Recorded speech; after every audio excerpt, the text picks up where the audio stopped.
Work it, work it. All righty. So, welcome. This is Cindy at an open door, or I am the Open Door Corp, if you want to get all official. It's January 30th, 2025. It's funny. Um, see if I can. I was laughing. It should be right. The word he used was, where is it? What is the word he used? I don't have it here. Con, Consilience. consilience. Thank you. I looked up the word consilience. Interesting that I can't find all my notes. I looked up the word consilience, and it means when the different traditions, science and humanities, spiritualities, use their process to come to the same conclusion. And when all of that happens, you got to look at it and say, maybe there's some truth in it. It was pretty cool because I'm looking at it going, well, that's what we do here. That's the whole purpose of this meeting, is to spend time with these teachers from different traditions and extract, the sameness, the where they're coming to the same conclusion, even though they're starting at a different place. And so I like, finding truth everywhere. That's the name of this class. My mind's not remembering that word. What is it again, Rana? Consilience. Consilience. Thank you, Chuck. But at least now I know there's like a word for what we're doing here, which is really neat. And today, um, we're discussing a podcast. And if you're listening on the other end, whether you listen to us or not, I do highly recommend spending time with this podcast. It's intra connected with Tara Brock and Dan Seigel. And it was a gift that we received from Carrie. Thank you for the pointing.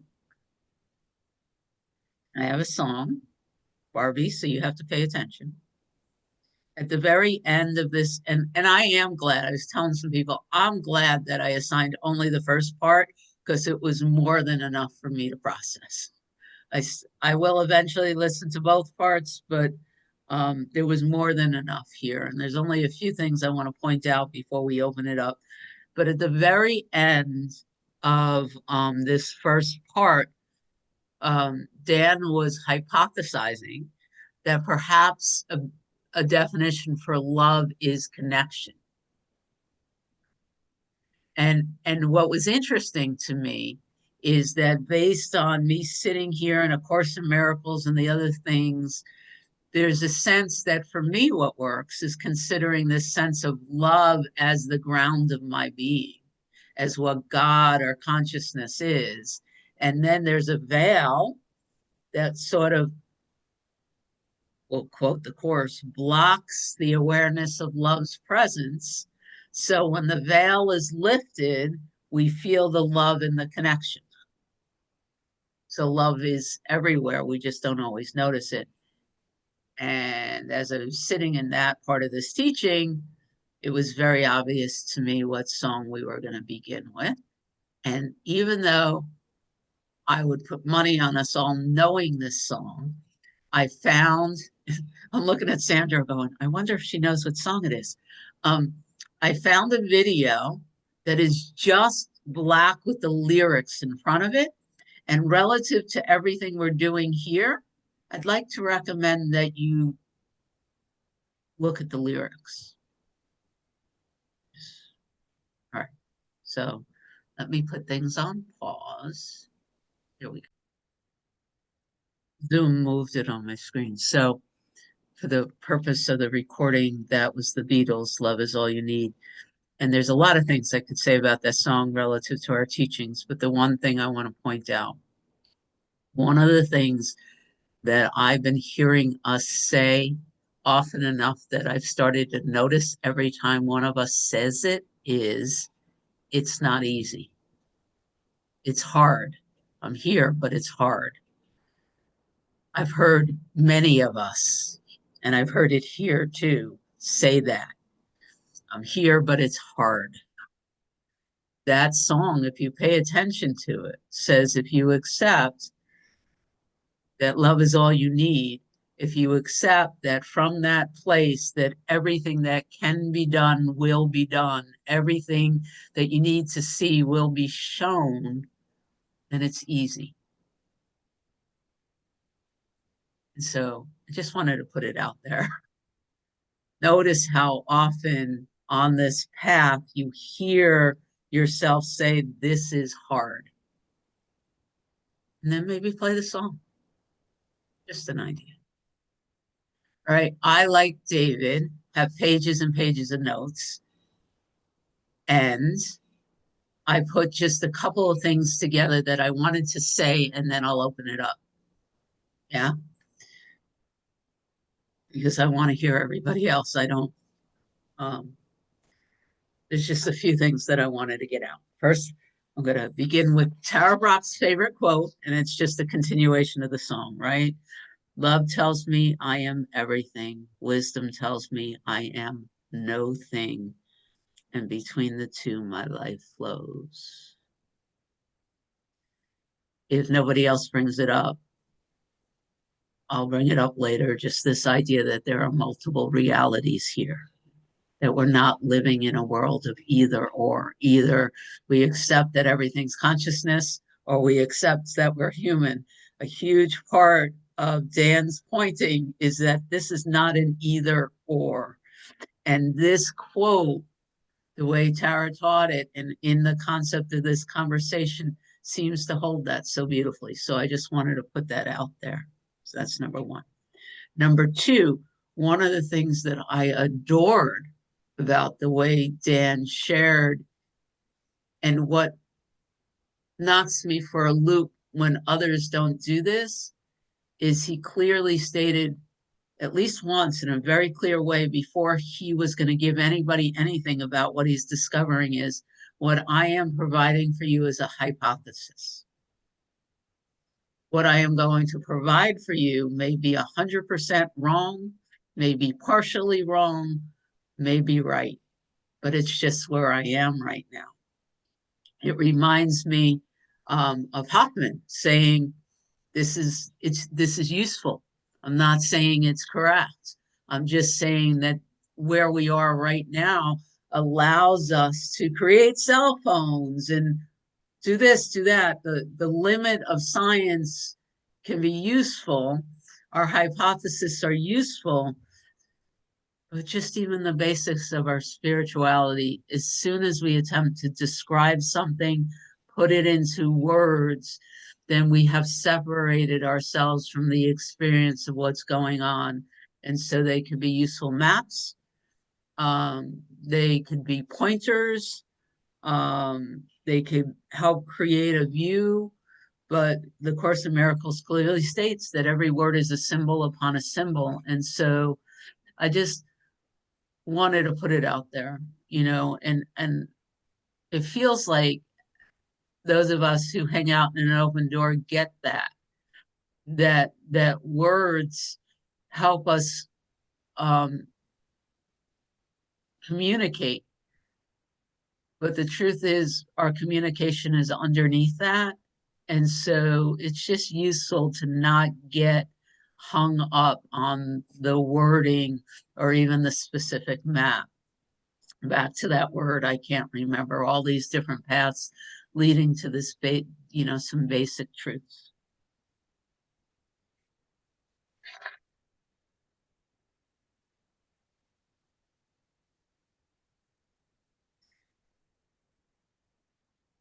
And then the other, it was a couple of years. I don't even remember at what point since we started these meetings that we looked at Jill Bolton Taylor. But I love this, like his story of when he had his he had the rocks, whatever. He got into that horrible accident, and the aspect of his brain that had him identified as the body stopped working for a little bit. And he was so at peace, and so he still remembers being happy, right? it really reminded me of the stroke of insight, Jill Bolton Teller, I think that's her name, when that aspect of her brain that kept her within a body, identified within a body, stopped working. She was at peace. And in both of those circumstances, um, those tragic moments in their life, and again, I'm being very careful about that word, changed the trajectory of their life. And it was very interesting because he even said, even though I forgot about it, it was a moment in time. He went on to be a young kid going through medical school and everything else. It really did color his view of the world, and he came back to it, right? And I just also really wanted to put out, he was also stating for me in a way that I've been sitting with and walking around. It's even showing up in my writing now, this idea that he's able to say, I have blind spots to my blind spots. And I think it's really connected, right? The way I'm looking at what he was showing me is that my mind is not in my brain. There is a consciousness and an awareness that is throwing through the body. That is me. And then the brain, or the neural synapses, which are not just in the brain, they're actually also there's more neural synapses in our intestinal system than there is in our brain. It's a different story, but our neural synapses are conditioned to create a structure that tells us who we are as a human. All right. And that aspect is what dropped for him and dropped for Joe for a while. They still existed, but without that separation. And then the separation turns up. And the way he spoke to me, anyway, was recognizing that I've been conditioned, and I was raised in a non-religious Jewish white family in Jersey.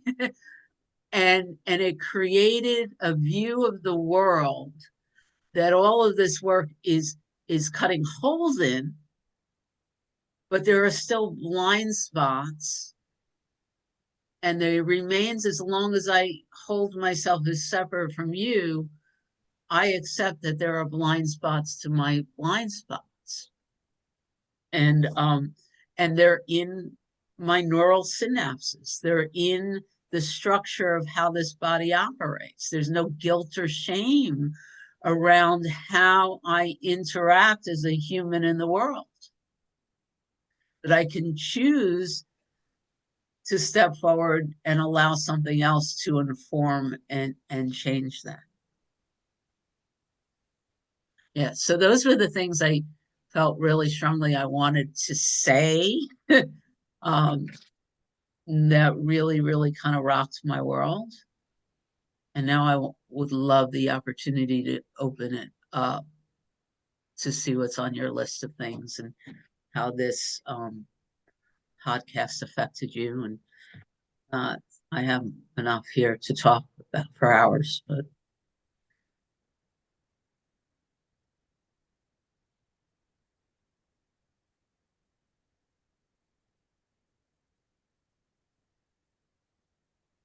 Sandra. Good morning, everyone. There, two. This was really reaffirming. I think, like the consilience. I love that word, and that there were so many things that just rang true and reinforced what we already know. And the two things that were pointed out that you haven't mentioned, I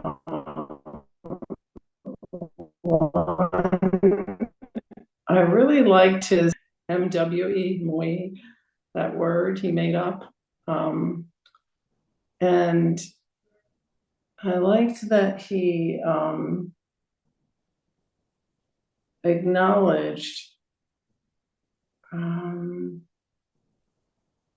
the whole dual, non-dual concept in a different way.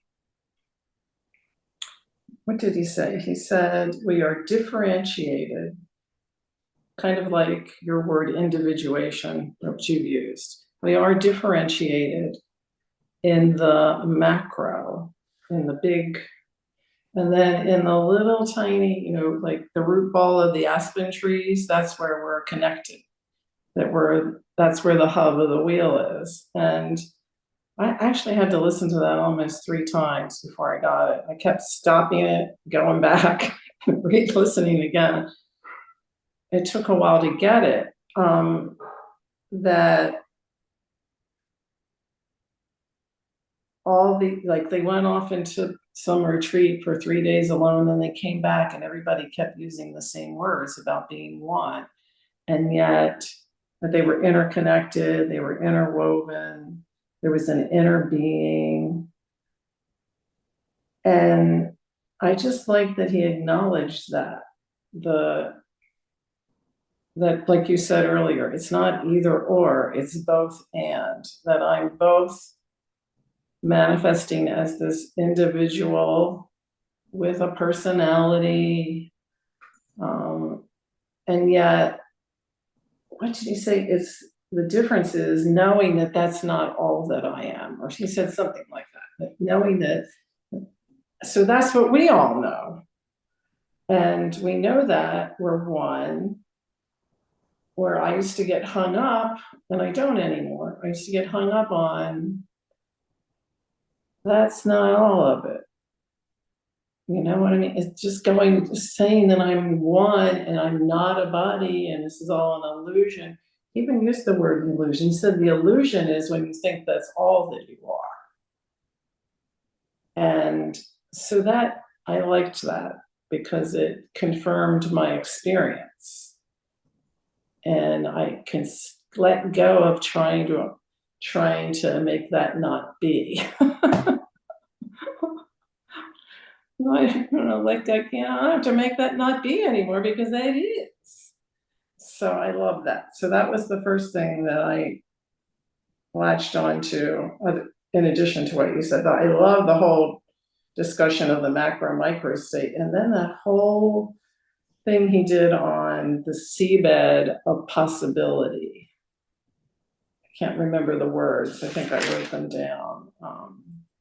The sea of potential, which is the formless source, and that people who said they were empty and full at the same time.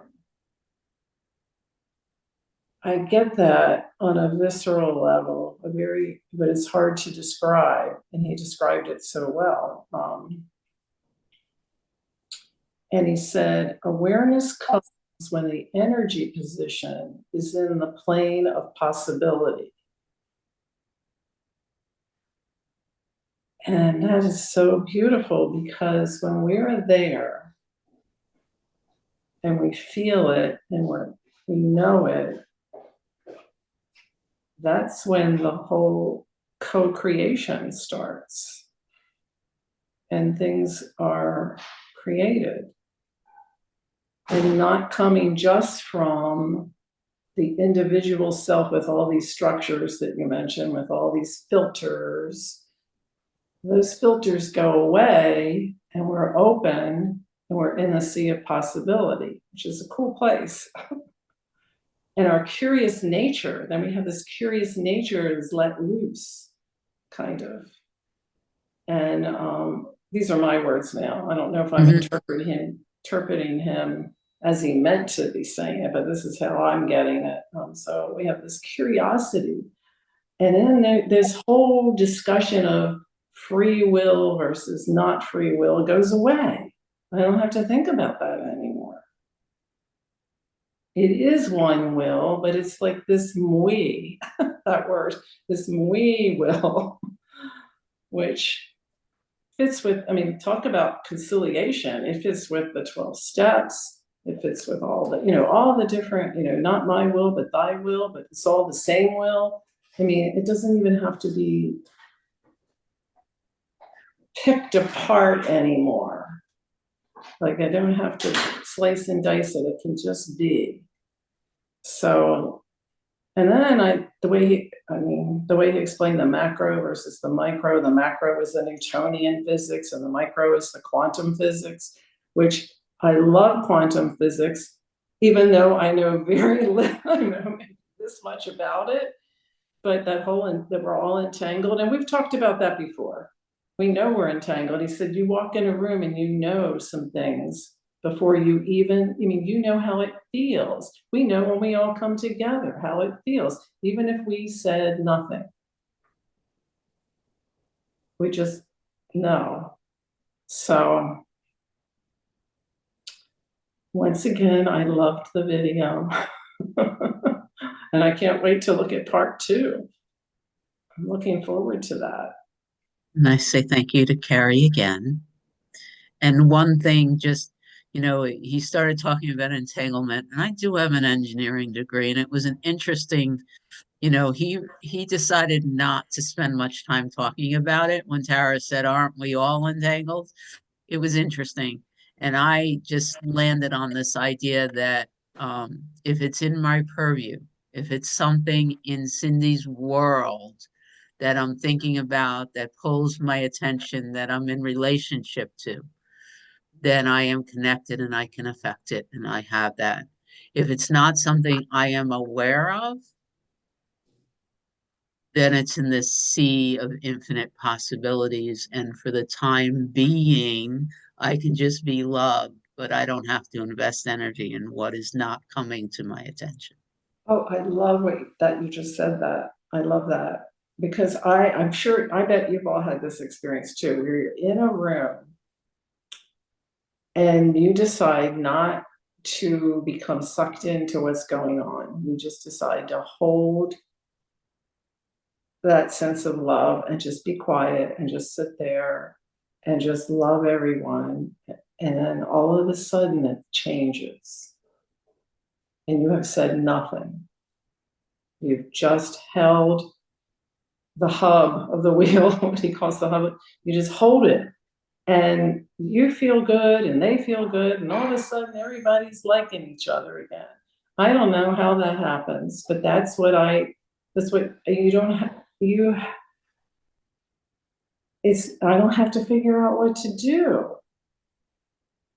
That's the song, right? I got a picture that came in my writing today, and I was wondering whether or not I was going to share it, and I will now, but not before Rana speaks.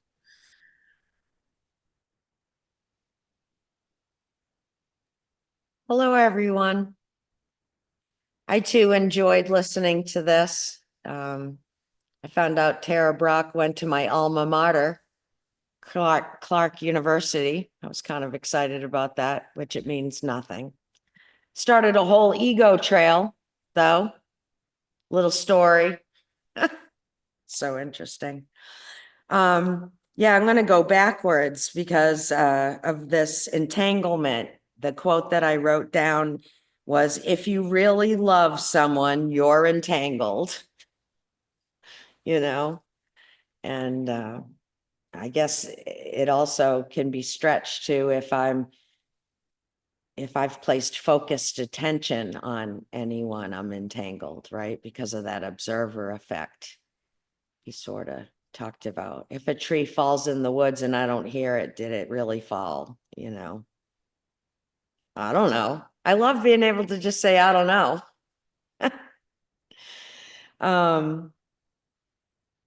So there was a lot of pointing to this word uncertainty. And he said, dip the toe into uncertainty. And I wrote next to that about getting that glimpse, and it's that feeling of safety, even though it's uncertain. A level of trust now that, yeah, there's an infinite number of possibilities and I can be guaranteed that it's not going to make me disappear into nothingness. He said that maximal uncertainty is pure awareness. the freedom and the possibility for anything to happen or not happen. It just keeps reflecting, you know, I don't know. I don't know. I don't know what anything is for. I don't know why this is happening. Why not? And now that I recognize it is, what are you going to do? Is there anything to be done? Not really. If there is, there'll be a movement. And where does that come from? That comes from this infinite possibility thing. It comes from the emptiness and the fullness at the same time. You know, I liked what he said, you know, the me that has been this created here, this false sense of a me, is from Newtonian reality. And don't throw that away. Include it and go beyond it. You know, we still want to be able to stop the car. You know, when I push the pedal, I want it to stop the car. I thought that was neat. So it's to be able to include all of it. And then here was my big takeaway. There are no nouns. There are only verbs. They're probability fields. I loved that. So that's all the speaking and Rana-ing that's going to be happening for now. I wrote down next to that part of my notes, I think his name is David Berg or Michael Berg, God is a Verb. That's that whole Kabbalah book that points right to that pointing, right? Yeah, I can't stop getting pointed back to that. This verb Godding. idea, this movement, right? And it's like, it's not me moving. It's not Rana moving. I am being moved and breathed and lived. If I really look at it, if I notice, did I think to get up this morning? No, it happened. Thank you. I love you guys. I love being entangled with you. All right, there's no hand up, so it'll be in my little Cindy contemplations later today. I haven't typed today's yet, and it came out of nowhere, so I'm really sitting with it. So here's the picture that arose um, while I was writing this morning. Um, the quaking aspen trees. So we have a root ball, and there's tens of thousands of trees, and I'm seeing it as literally I'm seeing it as these micro pictures of viruses. If you've ever seen them, this is the image, is this round ball, and we've got tens of thousands of trees, and they're all connected to the one root ball. And then that grew and said, okay, there is a humanity root ball, and we've got these 8 billion individuated expressions coming out. And I'm being careful here because not divine expressions in this picture, right? There's a humanity collective consciousness that is fairly dark. This is the picture. I'm not telling you anything, but this is the picture, right? Dualistic anger, me say, she says, this is the root ball. And there's 8 million humans sticking out spikes, sort of like a virus. That's what I'm seeing. And I'm looking at it. And then it's what happened next is colored by Rupert's I am portal. So here I am, Cindy the tree, as one of 8 billion trees within this root ball. Now, this is where free will comes into place, right? Because I can, if I'm asleep, be the victim of the energy flowing from the root ball into the Cindy tree, and continue along the conditioning of thousands of years of history, the fighting, the trauma, the plagues that come and go, the feeling like I was born and will someday, whatever. What I saw and what I said yes to in my writing this morning is that that's the root ball coming out into me. I can choose the root with the 8 billion trees, human, is swimming in the sea of consciousness. It's a drop in the ocean of the sea of consciousness. It ain't that big relative to God. Humans aren't all God is. Like, it's so much larger. The universe tells us that you take the 8 billion human beings and we're like a virus. We're tiny. We're in the sea of love or consciousness or the divine. I have the free will to choose that instead of being filled with the root ball of humanity, I can open up and allow God to flow through me and back into the root. I can change the direction of the flow. And so God can flow through me, and the light of God could go into the humanity root ball. And that, I said, I can be the channel that goes back into the root. And by that can be a purpose to bring more light into the world. Every time I'm feeling angry, upset, victimized, the energy's coming up from the thousands of years of human history, and I'm believing it. Hey, God, let's reverse the flow. Open up the tree and let God flow down and back into the root. That was the picture that I was playing with in my writing this morning. So it came up while Sandra was sharing. I don't even remember now what Sandra said, but there you have it. I'm walking around looking at all of humanity like a single virus in the sea of God. Hey, Amy. I just wanted to ask you, and I know you already know the answer to this question, but I think it's an important fine point. Who is the eye that opens up to God? I have no idea. Just, there's this sense of feeling like there's a choice where I'm looking at.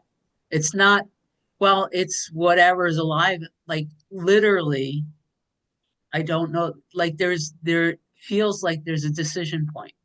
Am I going to hold myself victim, or am I going to open up and allow something else? What I know is I don't care anymore. The I, it's in this particular circumstance, the way this vision was, it was the tree, which is still the individuated expression.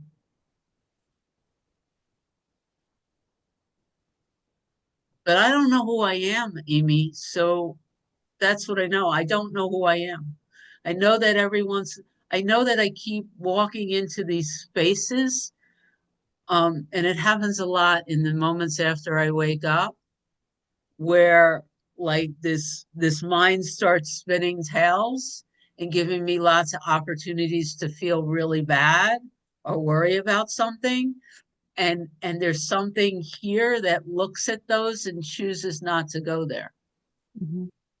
Mhm. I don't know what to call that anymore, though. Yeah. Because I know that the mind that's spinning the tails about Emma hasn't called me, or my sister did this, or I wonder what's going to happen there, or is the weather going to, whatever, and it spins. I know that voice I used to think was me, but now I'm looking at it.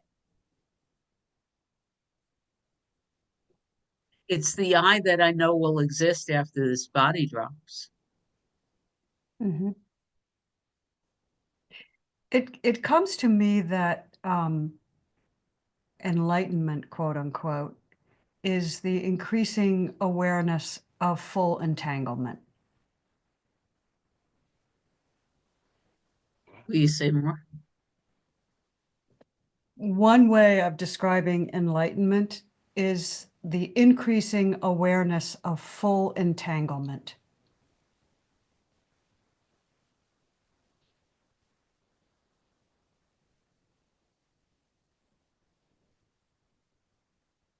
Oh, the word that's coming up as I'm listening to you is the Buddhist term. I think it's um, codependent, Ron, are you still there? What's the word? Interdependent co-arising. Thank you. Yeah, yeah, it's like an increasing, an ever widening circle, for lack of a better word, an ever widening awareness of entanglement, an ever widening circle of awareness of entanglement. And so, what comes to my mind is that there is no I who is separately thinking of anything or separately doing anything. It's always awareness becoming aware of itself, or awareness choosing its own direction within itself. So I just that's my that's kind of my take on this. And they didn't get into that in this discussion, and that's fine. But entanglement is a really, really fundamental thing. And we're either all entangled or we're not. And the quantum field is and this is just using words, but the quantum field is the basis of the Newtonian field. The quantum field holds and creates the Newtonian reality. So the Newtonian reality rests within the quantum field, and there's no separation from it. And that's a really gross way of, and I'm not a physicist, and that's sort of a gross way of explaining it. But and gross, I mean not disgusting, but I mean blunt. And so that's all I'll say. Thank you for saying it. Trying to remember, was it Mel who had her hand up and then put it down? Or was it David? There were three hands and now it was David. Thank you, Barbie. It, I know I count even if I don't see it all. But hey, Chuck. Greetings. I've been doing a lot of these and not sharing a lot, and I wanted to share a little bit today. Although I didn't get to see very much of that video, and I'm committed to watching it, the rest of it, and getting in. You have me really desiring to do that. What I'm sharing is some of the things that were said. That I was able to appreciate my journey getting here with some of the things that were mentioned. Uh, just before I got kind of awakened to the course, driven to the course, I was kind of consumed with Neil Donald Walsh's Conversations with God. And when you started talking, I remember that he was the first that I remember ever saying. He used to say these things from that, and then at the very end, he would say, "Of course, everything I said might not be true."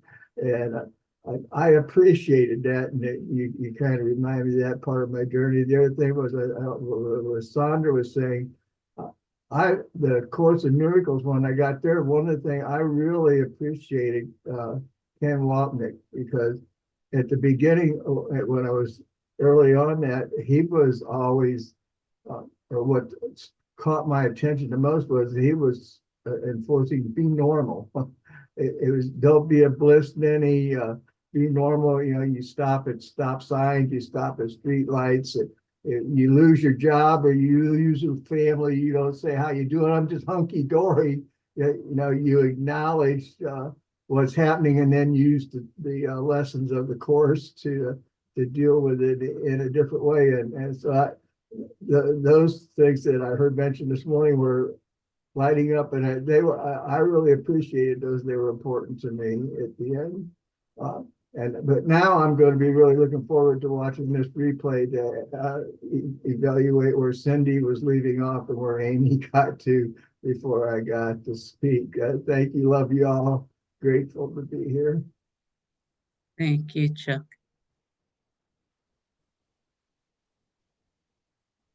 Always grateful when we spend time together. And for the record, I don't have a clue how I got here. I acknowledge that from my current point of viewing, I sit here occasionally in awe and wonder. There is nothing about who Cindy says she is that can explain how this moment is occurring. It's miraculous. Hey, Michelle. Hi, Sue. It is miraculous, and I love our gatherings here too. So thank you, thank you, thank you. Oh, okay. So I have a question about when I was listening to this podcast. I have a question for you, for all of you.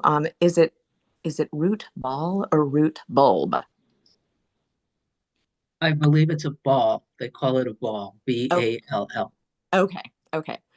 So I when I was listening, I did take notice of that and held it for a while. And I love Cindy. I loved your visual. And by the way, I just on a side note here before I expound on that, Sandra, when you were sharing and you mentioned the root ball, I thought at first you said RuPaul. I love RuPaul, but that's another conversation.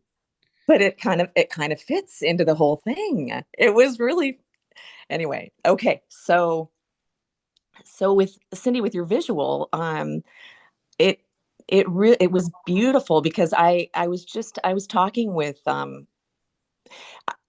so in our family, and as in all families, as in the history of the world, there are ancestral things that happen that trickle down.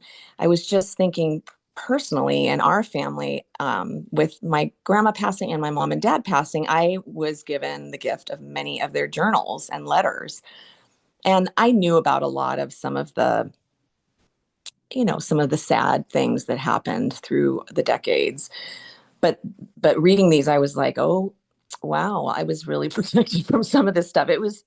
And it's not uncommon. We're human, and we just make some decisions that cause a lot of pain. And so I was telling George, our oldest, that I really call upon kind of the Michael Beckwith thing. I really call upon um, for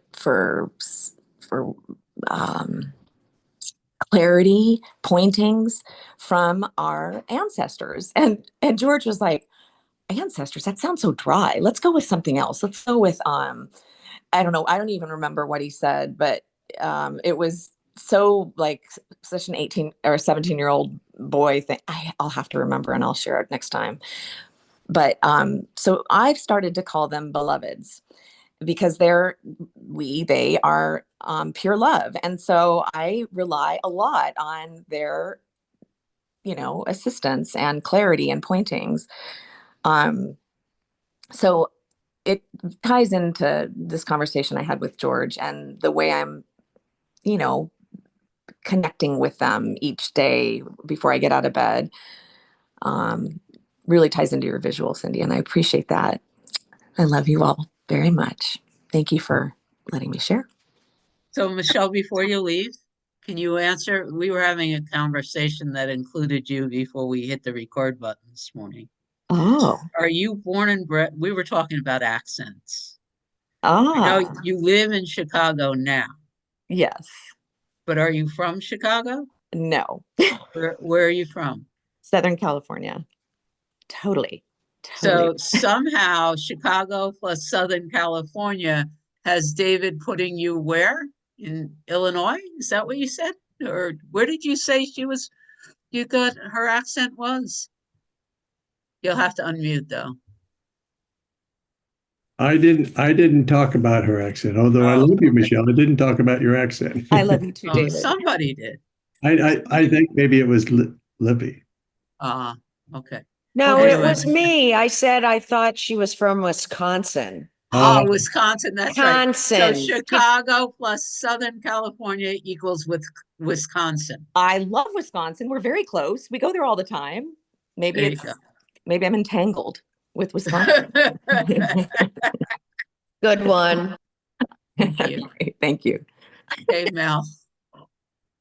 Oh, hi, everyone. I kind of forgot what I was going to say, but I'll just, I think I was also like Amy responding a little bit, Cindy, to the idea that, of choice. And question, is there choice? Because I kind of just view it as there only as the totality is happening and everything is so a part of that. So it's like you can't move something separate from anything else. So if that thought arises in you, that's only the totality happening.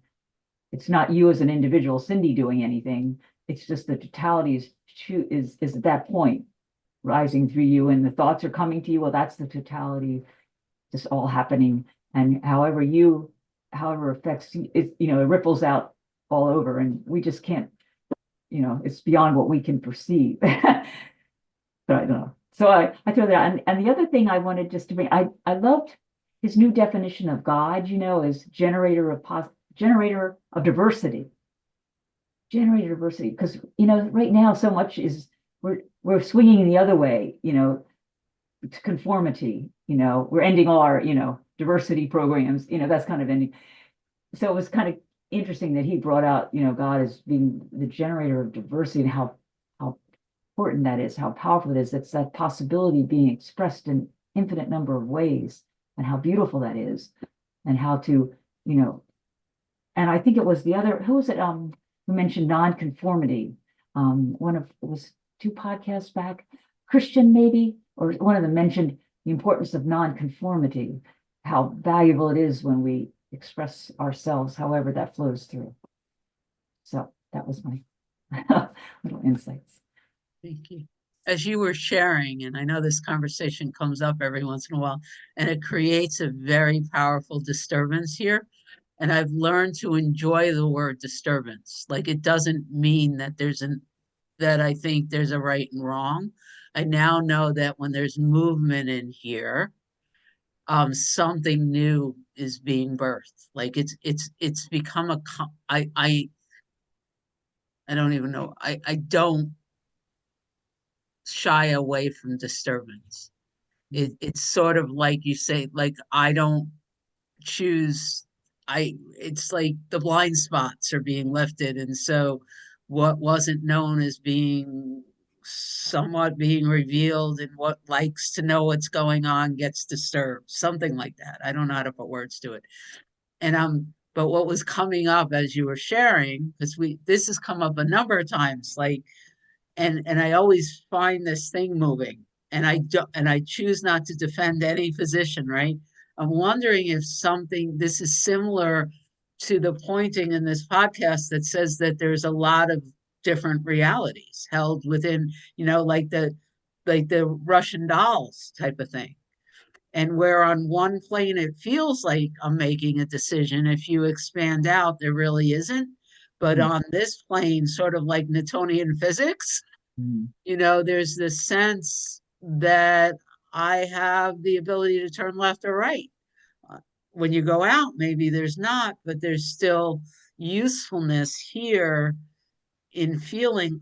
And again, I don't know. That's just what came up, that maybe these different realities are sort of like Russian dolls, but I don't know. Hey, David, you'll have to unmute. I was going to talk the first time I was going to talk. Every time I want to say something, Amy says it before I get on. It's amazing. It's so amazing. So talk about entanglement. I love it. But anyway, I'll talk about the trees because I think that the aspen trees are so interesting.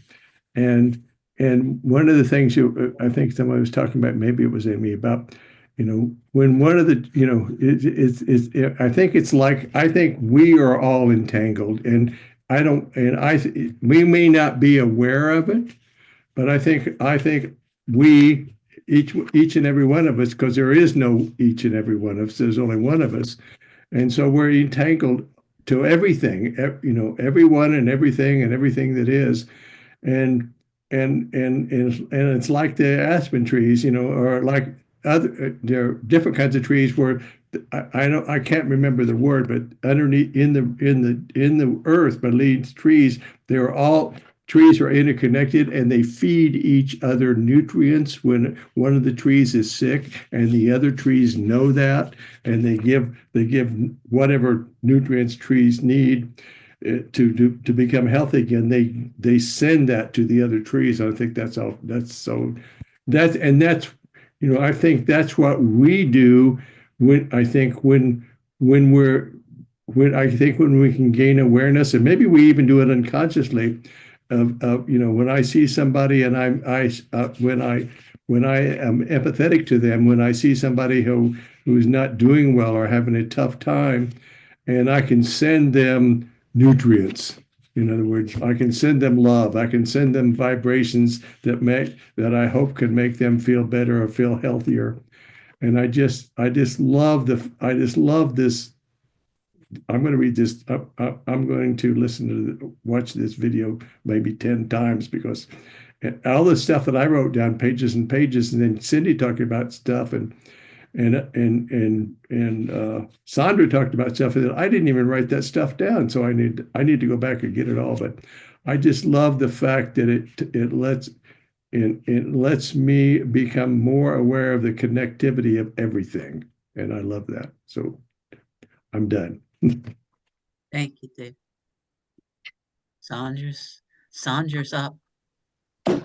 Hi, back again. I loved Amy's question so much. Who is the I? I mean, and once she told me to ask on whose behalf, does that mean, well, anyway. So I asked myself, who is the I? And right away, what came in was pure awareness is the I. And pure awareness is not limited in any way. And pure awareness, I don't know for sure, I think loves the possibilities. It's a sea of potential. If it wasn't a sea of potential, it would just be a blueprint that was already set in stone. So, of course, it's pure awareness. I love the nested dolls too, but pure awareness expressing itself in all these beautiful myriad ways.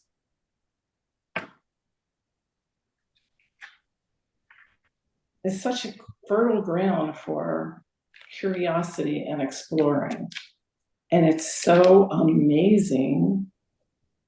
It's so amazing that each of us could come up, although we're all pure awareness, come up with different ideas and different seemingly choices. But it is all awareness. In here, it feels like that. So Amy, I notice when people put their hands up, I don't really notice when they go back down. I try anyway. Okay, so I just, chose this right out of Course in Miracles. I'll just read this quote. This is page 189 of the Purple Book, paragraph 7. God, who encompasses all being, nevertheless created distinct beings who have everything individually, but who want to share it to increase their joy. Nothing that is real can be increased except by sharing it. That is why God created you. So I think it's both and, but the foundation of it is one. The both and rests in the one. Yeah. Well, if God is everything, Exactly.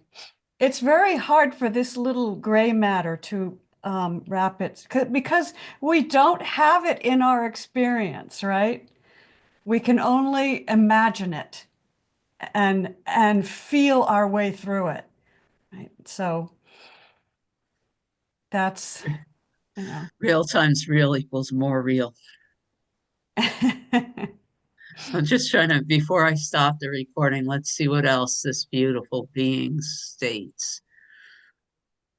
What comes to mind is that essentially there is no wrong decision choice since the destination is set, secure, and the same for all. We are all headed home. Next one was specific, Kendall, to what Melanie was saying. And since I don't remember what she was saying, there you have it. All right, that was an hour. I love us. We got reality check tomorrow at 10 a.m. Eastern. How cool is that? Let me stop the recording.